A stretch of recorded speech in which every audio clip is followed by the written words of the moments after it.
Di Meksiko ada banyak kasus yang terasa terlalu aneh untuk jadi kenyataan. Cerita-cerita yang kalau dijadiin film mungkin malah bakal dibilang terlalu berlebihan juga. Tapi di negara yang selama puluhan tahun dibentuk oleh budaya kartel dan kekerasan narkoba, batas antara absurditas dan realita emang seringkali nyaris hilang, bre.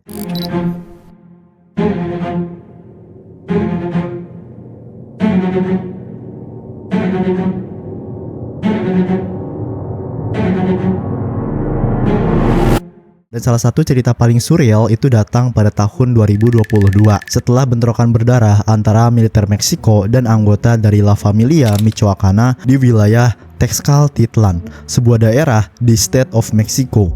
Awalnya operasi itu kelihatan kayak penggerbekan kartel biasa. Pasukan Angkatan Laut Meksiko bersama investigator dari kantor kejaksaan negara bagian itu datang untuk mengeksekusi surat penangkapan terhadap seorang pemimpin kriminal lokal yang dikenal dengan julukan El Gorilla. Tapi begitu aparat tiba di lokasi, mereka langsung disambut sama hujan peluru dari dalam sebuah rumah. Baku tembak pecah selama hampir 2 jam penuh. Dan ketika semuanya ini akhirnya selesai, sebagian besar anggota kartel itu berhasil dilumpuhkan, sementara beberapa lainnya ditangkap hidup-hidup.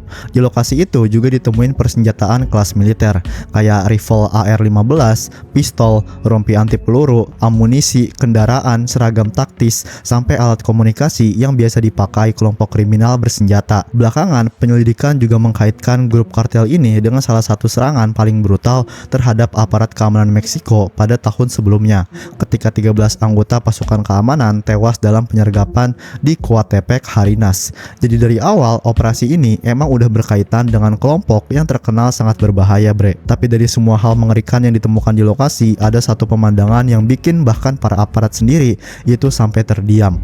Di atas tubuh seorang pria muda berpakaian loreng dan mengenakan rompi anti peluru kecil, terbaring seekor monyet kecil memakai popok. Dan disitulah cerita ini berubah dari sekedar baku tembak kartel menjadi sesuatu yang kerasa kayak mimpi buruk absurd.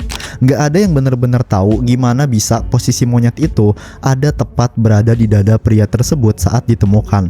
Tapi hampir semua orang percaya kalau pria itu kemungkinan besar adalah pemiliknya, dan hewan itu memang sangat dekat dengan si pemilik ini. Berdasarkan ciri fisiknya, monyet tersebut diduga adalah black-faced spider monkey, spesies primata yang sebenarnya tuh cukup langka. Foto itu kemudian bocor ke internet dan langsung viral ke seluruh dunia. Karena jujur aja, bre, pemandangan seekor monyet kecil yang pakai popok tergeletak di tubuh anggota kartel bersenjata lengkap terasa terlalu gak nyata untuk dipercaya gitu. Tapi justru disitulah letak titik dari sisi paling gelap cerita ini, karena gambar itu memperlihatkan gimana budaya narko di Meksiko udah menyebar begitu jauh sampai bahkan hewan pun ikut terseret ke dalam dunia kekerasan kartel. Di banyak kelompok kriminal Meksiko, hewan eksotis emang sering dijadiin simbol status, maskot pribadi, atau bahkan bagian dari image gangsternya mereka. Harimau, singa, monyet, sampai hewan langka lainnya sering dipelihara untuk nunjukin kekuasaan dan uang yang mereka punya. Dan seperti biasa, internet langsung bereaksi dengan dua cara berbeda. Sebagian orang merasa ngeri dan sedih melihat hewan kecil itu terjebak di tengah perang kartel, tapi sebagian lainnya malah mengubahnya ini jadi meme. Banyak yang membandingkan adegan itu dengan film The Hangover, terutama adegan terkenal saat karakter di film itu berteriak, "They shot the monkey." Ironisnya, di Meksiko itu sendiri, bre, tragedi kayak gini seringkali justru berubah menjadi bagian dari budaya populer narko. Karena dalam dunia kartel, bahkan kematian bisa dijadiin legenda. Salah satu contohnya adalah budaya narko korido, lagu-lagu regional yang dibuat khusus untuk menceritakan kehidupan para bandar narkoba, pembunuh bayaran, dan figur kriminal terkenal. Coba aja dah lu nge-search gitu nama dari anggota-anggota kartel atau pemimpin kartel di YouTube. Pasti yang muncul pertama tuh, atau yang muncul di atas-atas itu pasti lagu-lagu, bre. Dan ketika kasus dari monyet hitman ini viral, banyak orang langsung melihatnya itu sebagai simbol baru dari betapa absurd dan gilanya budaya kartel modern. Karena cerita ini bukan cuma soal baku tembak atau kriminal bersenjata. Ini tentang bagaimana kekerasan, uang, status, dan budaya internet bercampur jadi satu sampai menghasilkan sesuatu yang terasa hampir kagak manusiawi lagi. Pada akhirnya yang bikin cerita ini terus diingat itu bukan cuma karena ada monyet di lokasi baku tembak, tapi karena foto itu kerasa merangkum seluruh realita gelap dunia narko dalam satu gambar. Seorang pria muda bersenjata mati di tengah operasi militer, sementara seekor monyet kecil itu masih tetap berada di sisinya. sekitarnya. Seolah bahkan hewan itu sendiri kagak bener-bener mengerti dunia brutal tempat dia hidup. Di Meksiko sendiri, budaya narkokorido itu emang udah begitu melekat dengan kehidupan kartel.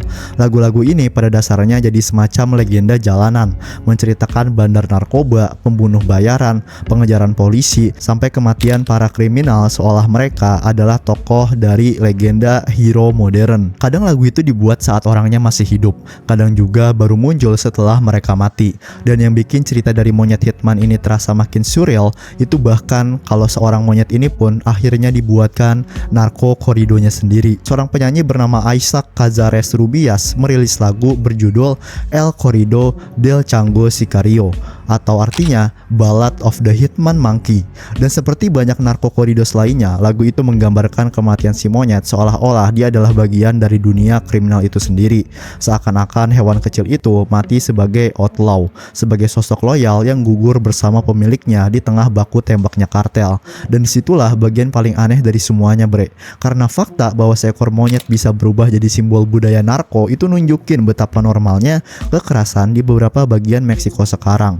Foto dari seekor primata memakai popok di dada anggota kartel bersenjata lengkap itu bukan cuma viral, tapi malah diromantisasi, dijadikan meme, bahkan dijadiin lagu. Padahal kalau dilihat lebih dalam, kasus ini sebenarnya membuka masalah yang jauh lebih besar daripada sekedar cerita viral internet. Selama bertahun-tahun, anggota kartel di Meksiko emang terkenal suka memamerkan hewan eksotisnya sebagai simbol status dan kekuasaan, kayak yang udah gue bilang sebelumnya. Semakin langka dan berbahaya hewannya, semakin besar kesan dominasi yang mereka tunjukin ke rival atau lingkungan sekitarnya. Dan bukan cuma monyet, banyak kriminal di sana diketahui memelihara makau, serigala, singa, harimau, bahkan jaguar. Buat mereka, hewan-hewan ini bukan sekedar peliharaan, mereka jadi bagian dari image kekuasaan kartelnya. Hampir kayak aksesoris hidup untuk nunjukin uang, koneksi, dan pengaruh. Masalahnya, praktik kayak gini itu perlahan menghancurkan populasi satwa yang liar di Amerika Latin. Banyak spesies sekarang terancam punah gara-gara perdagangan ilegal dan perburuan liar yang terus berjalan untuk memenuhi permintaan dari dunia kriminal dan pasar gelap. Dan menurut otoritas lingkungan di Meksiko, spider monkey, spesies monyet yang diduga muncul di kasus ini, termasuk salah satu hewan yang paling sering disita sama aparat. Yang bikin tragis, banyak dari hewan itu diambil saat masih bayi, bre. Mereka dipisahin dari induknya terlalu cepat, terus dijual dan dipelihara sama manusia selama bertahun-tahun. Akhirnya mereka tumbuh dengan ketergantungan penuh terhadap manusia untuk makanan dan perlindungan. Jadi ketika akhirnya berhasil diselamatkan aparat, banyak dari mereka udah nggak bisa dikembalikan lagi ke habitat aslinya. Dan menurut berbagai penelitian di Meksiko, sebagian besar perdagangan hewan ilegal ini sekarang justru berlangsung lewat media sosial. Hewan-hewan liar itu dijual secara diam-diam, dipindahin lewat jalur darat ke kota-kota besar, hingga akhirnya jatuh ke tangan orang-orang yang melihat mereka cuma sebagai simbol kemewahan atau status kriminal. Menurut data lama yang pernah dipublikasiin sama Interpol, perdagangan ilegal dari satwa hidup secara global bahkan ngasilin miliaran dolar setiap tahunnya. Sebagian hewan dijual untuk pengobatan tradisional, sebagian lagi untuk afrodisiak, dan sisanya cuma dijadiin simbol kemewahan eksotis bagi orang-orang kaya atau kelompok kriminal. Dan kasus-kasus kayak monyet Hitman ini ternyata bukan kejadian terisolasi, bre.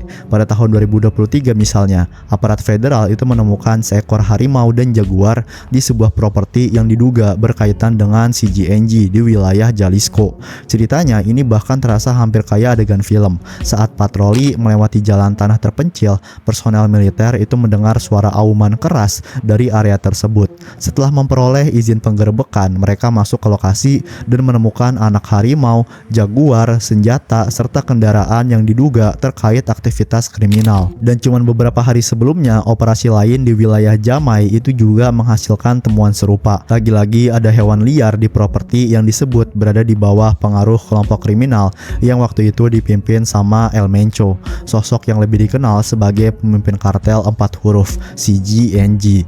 Semua ini memperlihatkan satu kenyataan yang cukup gelap, bre. Dalam dunia kartel modern, bahkan alam pun itu ikut terseret ke dalam lingkaran kekerasan dan kekuasaan. Hewan-hewan liar yang seharusnya itu hidup bebas malah berubah jadi simbol status para kriminal bersenjata. Dan yang paling menyedihkan mungkin ini adalah fakta kalau masalah ini tuh bukan cuma terjadi di Meksiko, hampir di seluruh Amerika Latin. Dan ya, cerita serupa ini terus terus bermunculan gitu bre. Kartel, kelompok bersenjata, dan organisasi kriminal lain itu perlahan menciptakan dunia di mana kekerasan udah kelihatan begitu normal. Sampai seekor monyet kecil yang mati di tengah baku tembak pun itu bisa berubah jadi legenda internet. Oke bre, gitu aja buat video gue kali ini. Gimana menurut lo? Kalau lo suka jangan lupa like, comment, share, dan subscribe channel ini. Sampai jumpa lagi di video selanjutnya. Dadah.